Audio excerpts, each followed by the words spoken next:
I'm Kenneth, a relationship coach and a psychotherapist. Every relationship is different, and every breakup is different. Work with me, and you'll get professional help on your situation. Just click on the link in the description below, or go to my website, askcraig.net.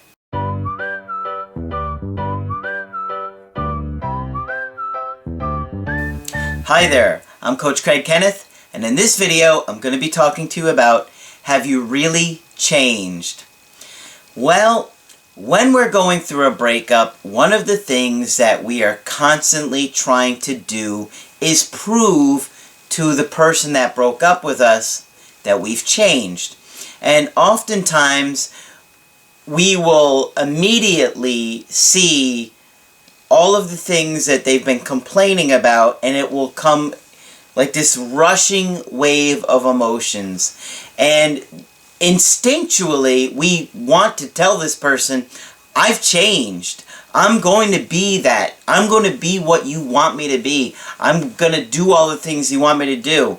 When they're at that point where they were so frustrated with you that they ended the relationship. I mean, obviously, every situation is so different, but if you've had a partner that's been voicing complaints to you or explaining to you their needs and how you're not meeting them for any extended amount of time, they're going to be frustrated and they're going to be like, look, I've tried to get you to meet my needs or give me what I've needed from you. You haven't done it. I'm done. Then you come back saying, I've changed. They're not going to buy it, okay? If you've been with somebody for 4 years and your behavior has been that way the entire time, you come back a month or two later and say, I've changed. They're going to be like, uh-huh. You're going to be like, I'm watching this relationship coach online. I'm different now. And they're going to be like, uh-huh. Now, we both know that when you're watching my videos, I teach stuff that nobody teaches. I teach about all kinds of different things that, let's be honest, probably 99% of the world does not know. And so you really are learning things that are going to change you. Unfortunately, because they don't have any idea of the content that I'm giving you and that you're learning, they're not going to believe that you've changed. And trying to get in their face and say, look, I'm changed, I'm different now. It doesn't work like that. It's frustrating. I understand it's frustrating because many of you guys are really working day and night. I know I talk to you every day. You watch my videos in the morning, on the way to work, driving in the car, on your lunch break, driving home, getting ready for bed, in bed. Some of you guys listen to my videos all night long. I know the work that you're doing. They don't know that. Okay? And they don't need to know the work that you're doing.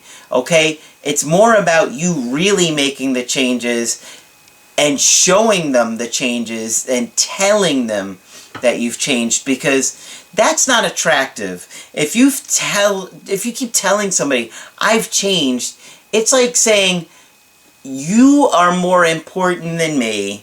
I needed to do everything that you need me to do for you to be attracted to me anymore, when that simply isn't the case. And so when you do make the changes that you are making, you need to do it for yourself and have the mindset of, well, when they see these changes, they'll see for themselves. I won't have to sell them on anything. Many of you guys are making the mistake of trying to say, I've changed, I'm different now. It's not going to help your case, okay? And I know it's frustrating. I know you just want to be like, yeah, but it's been 4 months and now I'm so different. Well, there's still a lot of things that you are not understanding and seeing, and that's why I'm always giving you feedback in the Skypes. Whether you want to hear it or not, I do it for your best interest, because I know that helping you see things that you've never seen before or thought about before is going to help you make those real long-lasting changes, because you have many blind spots, okay? We all have many blind spots. And unless you get feedback in those certain blind spots, you might not ever see it. Okay? And so that's one of the things that I try and help you do, is I'm honest and sometimes I say things you don't want to hear, but it's out of your best interest to help you make the changes that are really going to look different and feel different to your ex. So I got 2 emails today. Sorry, I got off track there. I got 2 emails. One is a success story, and one is a situation that's a tough one. Okay, so this young woman wrote to me. We did a Skype probably a few months ago. I don't remember off the top of my head. She said, I wanted to just give you an update on our coaching session in July. Okay, so July. I know you like the happy success stories, so I figured I would share mine. My friend and I took some time apart, and he reached out to me after a few weeks. We reconnected for 2 weeks or so before deciding we needed time. I continue to work on myself, reached my weight loss goal of 60 pounds. That's impressive. Wow, 60 pounds and it's only been like 3 months? That's unbelievable. Wow, good for you. And started playing roller derby. Well, I could use you as a bodyguard then. I ended up being in a minor car accident and posted something about it on Facebook, and he called to make sure I was okay. We met up for a drink a week later, and there was no denying the strong connection we have. A few days after that, he asked if he could come over on a Saturday night. Oh, well, he wants to come over your house on a Saturday night? I wouldn't be complaining. I was fully expecting a booty call, but he confessed all these feelings that he has had for me, but was too scared to tell me. He said the only reason he keeps saying we should just be friends is that that's the only way he can make sure I will stay in his life. No, that's not the only way. If he and you sat down and said, hey, we're committed to working this out, that would be another way, and probably the way that both of you want it to go. He told me he realized how much he cared about me when he stared at his phone all day on his birthday, waiting for my text, which never came. Put that right up there, guys, see? It was during no contact. He told me I make him happier than he has ever been in a long time, and I'm the only person who really listens and takes care of him. I was very clear about ground rules moving forward, and we planned a trip in a few weekends to mark the start of a new chapter in our relationship. So far, he has been a completely different person, so unbelievably loving and caring, and even stayed at my apartment the entire weekend that I was sick, getting me meds, tea, and food. Wow, major changes, huh? Now I have to learn to be comfortable with accepting all the attention that I had so desperately been craving. I'm still watching your videos and doing the work, and he is too. Hopefully things will continue to move forward in a positive direction, and I thank you again for your help. Well, thank you so much for your success story and sharing that with everybody.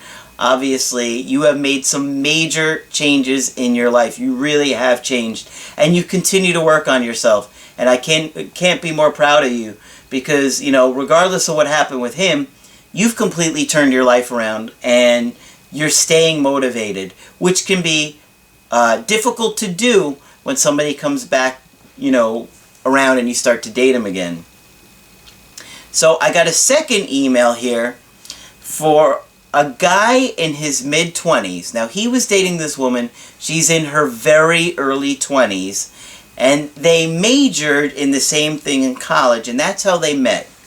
Now, unfortunately, he didn't get the degree they were going for because he had a lot of things going on in his personal life. He said that his father passed away, and he didn't feel that loss immediately because he was very abusive, both verbally and physically, since my early childhood. So, you can imagine how difficult his life has been, that his entire life he's had an abusive parent, and I'm not sure what was going on with mom, but I'm willing to bet there were a lot of issues there for her to tolerate that kind of abuse. After about a year and a half after he passed, I started to suffer from a depression, which made me struggle to finish my studies to the point where I basically gave up on it. Well, hopefully you can find the motivation again, whether it's that or something else. You want to keep moving forward and don't give up. Even though you've struggled and you're having some depression, try to get back on track, okay? I work as a driver at a company that I like. I used to play a lead guitar in a thrash metal band with some of my friends from school, but we broke up due to the personal struggles of every one of us. Right now, I'm looking for some new members to keep it going. So, in the relationship, just to give you an idea of the big picture, they were together, this is what he writes, 3 years, 11 months, and 21 days. Now you know, his anxiety must be off the charts for him to be counting the days. I'm sure he has probably got the seconds and the minutes logged on there somewhere too. But, you know, obviously when you're thinking in terms of that, your anxiety must be terribly high.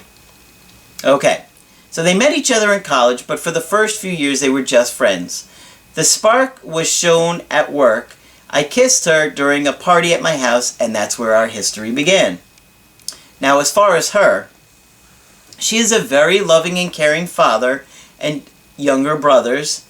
Her mom is bipolar, so you gotta make sure that you're looking at a big picture when you're choosing a partner, because if you got someone that their mom is bipolar, they might be bipolar too, and it's just undiagnosed, but it's also genetic, and you need to know what you're getting into. Like anything else in life, you need to know what you're getting into, and if you choose that for yourself, that's perfectly fine, but know what you're getting into, okay? Educate yourself. Margaret and I have 2 videos. We did a 2-part video series on bipolar. So make sure you watch that. Okay. One time she acts like a good, caring woman, but the other time she's abusive to her husband and the children. So now we find out that her mother is abusive. I know that Cassandra has suffered from anorexia due to her mother's expectations towards her being slim and attractive. She has also been raped at the age of 14. So this girl has had a lot of difficulties in her life. Obviously, that's very sad that her mom was so cruel to her and had all these unrealistic expectations that I'm sure were in many ways verbally abusive. And obviously the situation, I don't know what happened when she was 14, but that would be causing some trauma too. So, she told me that her desire towards me has fizzled up. At some point, she started to feel alone and not supported, and lost her patience towards me, complaining about little things that I didn't like in her behavior. To be more exact, I believe she has a drinking issue, and at some point I couldn't express my worries about her other ways than being a jerk, just like my father was to me. Okay, so we could see he's acting like his father did to her, and she couldn't handle it. She might be drinking. Remember I said earlier that mom's bipolar. Maybe she's bipolar because a lot of bipolar people do drink to help regulate it. I don't know what goes on. I'm, not an expert in that area, but I just see a high correlation with bipolar people drinking. There's something with the alcohol that changes what goes on in our brain that makes bipolar constantly people drink. So that's a very real red flag that you need to look at. Okay. She came to my house after one of our work gatherings. I didn't cry or beg. I was just angry and passive. She claimed that she still wants me in her life, but as a friend. I declined, said at this point we're done, and asked her to go away. I told her that I love her. She reciprocated and went away. The rest of the day I was crying my eyes out. I was sad, angry, and frustrated. I just ended medical treatment for my depression last week, and I was thinking we were finally going to spend more time together since I just saw her twice in the last month. The next day I went to her house to give her back her stuff and to recover mine. I was still mad at her, and I acted really rude. So much so that I made her cry. So it sounds like because you were hurting, you wanted to hurt her back. After a month, I texted her, "I miss you." And she invited me for a talk. Well, you got lucky there. Many people would have just ignored you. But for whatever reason, she wanted to talk with you too. So that's a good sign. But more cases than that, I see that situation going badly. Let's see how this played out. When we met, she was friendly. She told me that she is screwed up emotionally and doesn't understand what's going on inside her internally, that there's a lot going on in her life, and if she now decides to get back together with me, she'd only be doing this because of a fear of being alone. Okay, so there's a lot going on there. Think about what she's telling him. She understands that there's something going on inside her. She doesn't know what it is. Maybe it's that she's bipolar and she should get evaluated by a psychiatrist to see what's going on there. And she understands that, hey, if I get back with you, it's only because I'm afraid of being alone. Do you really want her back for that reason? I know most of you people are thinking, yep, I don't care. I want her back. I just don't care. That's the wrong attitude to have. And it's not going to help you to get somebody back if they're coming back for the wrong reasons. I could tell you, I see it all the time. I told her how much I have learned during that time, and I want us to be happy one way or another. I also told her to contact me if she changed her mind. Okay, I would have done something similar. 2 weeks later, she reached out and told me that she has turned some things over on her mind. I got anxious as hell, and I failed to set up a definite date with her. Okay. I invited her to my house for a weekend, but not for a specific day. She called me Sunday that something came up and she can't make it. So I wonder what happened there. Maybe her interest dropped a little bit. Another week passed by and she reached out again. This time we set a definite date in 2 weeks because I was going on a trip out of town. When I came back, the history was repeated. I told her that we'll do it some other time. Next week, she called me again. And I tried to set a date on Sunday in my house. But she became complaint. I guess he means she complained and wanted the place to be more neutral. I told her to contact me if she changed her mind.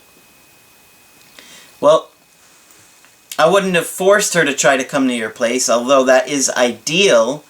If she's saying, look, I'll see you, but, if we go someplace neutral, I would have compromised on that. Saturday evening, when I still haven't heard from her, I withdrew meeting from her. What do you mean you withdrew? So you went out of your way to text her to say, hey, I changed my mind, I don't want to see you now? I mean, what happened here? I mean, if you didn't hear from her when you had plans, or she didn't message you back, I would have just assumed that she wasn't coming and left her alone. But you withdrew it. So that's a little odd to me. I just couldn't take this anxiety anymore. She texted me back, I guess nothing has changed at all. Yeah, see, she picked up on it. this is the little things that I tell you guys. It takes tremendous amount of discipline to reattract somebody and to get an ex to come back into your life. And already she's now turned off by your behavior. You said it yourself. I couldn't take my anxiety anymore.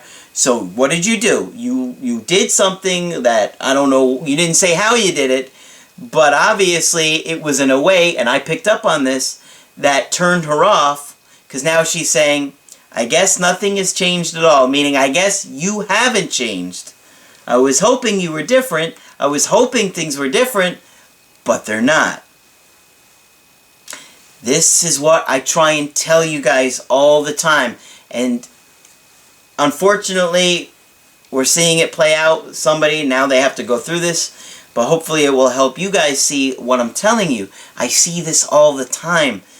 People come back. You're not ready. You haven't really made all these changes and corrections in your life. And they wind up getting turned off. I called her in 2 days and asked for a date. She told me that we can get together, but only as buddies. Sure, buddy, old pal. That sounds swell. No way. Because she doesn't feel anything for me anymore. And it will not change anytime soon. Wow, whatever it is that you did, you didn't get into specifics, but it really turned her off. Because this girl, her interest level was high. I mean, you said a thing, but then you had to go out of town. Then you came back, then you said another one. I mean, she kept reaching out to you. And whatever you did, it really made her cement in her mind, you haven't changed at all. It takes tremendous discipline. I'm telling you guys, it really does. It's a shame, because it looks like he had a good shot, a nice opportunity coming. I replied again, I won't be her buddy. It happened just a few days ago. Okay. He said that the biggest problems in the relationship was that she wasn't getting enough attention from him, and they stopped going out together. Also, my stubbornness and complaining drove her crazy. She admitted some point she felt much better when I wasn't around her. So you were being really negative, the complaining, being stubborn, you wanted things to go your way. You know, you haven't exactly had a good, healthy relationship with your parents, and so now you're kind of reenacting it with her, and it turned her off. Is there any possibility to turn the situation around?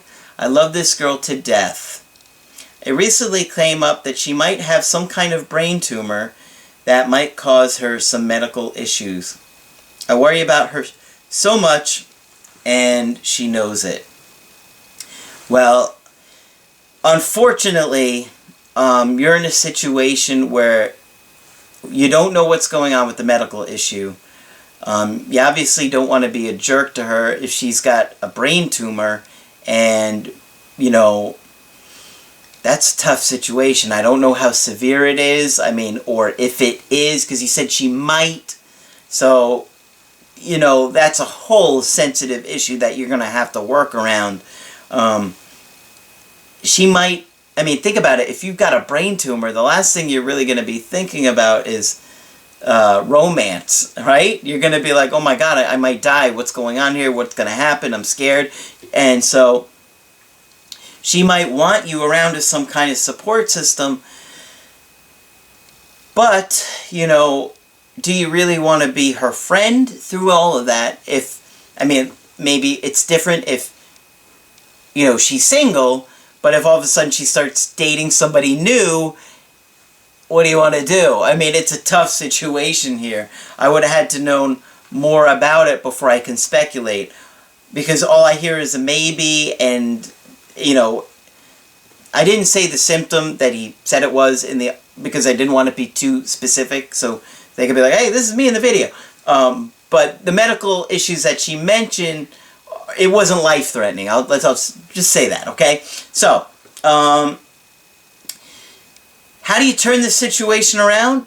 Well, you're really going to have to make those changes. You're really going to have to take a good hard look your relationship with your dad and your mom and how you've acted, and what I said earlier in the video about all of these little things that you're doing unconsciously to turn her off, the negativity, the stubbornness, all of that is going to make somebody just get tired of being around you.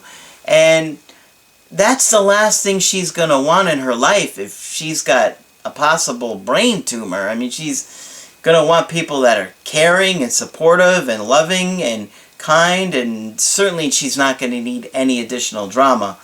I mean, she's going to have to see what's going on there, but if I was in your situation, I would be focusing really hard on making the changes on myself to be a better partner and to figure out what you did wrong and what you can do differently next time. And I highly suggest you go either get a local therapist in your area. It sounds like you were getting some treatment for depression. You might want to stay on that. Obviously, I'd be happy to talk with you in a Skype and figure out what's going on. There's a lot of different things happening with this situation. This is definitely a complicated situation with a lot of issues going on. A lot of trauma. Now we've got medical issues with her, which I'm not really sure about because it was kind of vague. But you definitely had some chances here. So her interest level was there, right? I mean, she definitely wasn't ignoring your texts or anything like that. She kept reaching out to you. So it was a complicated situation.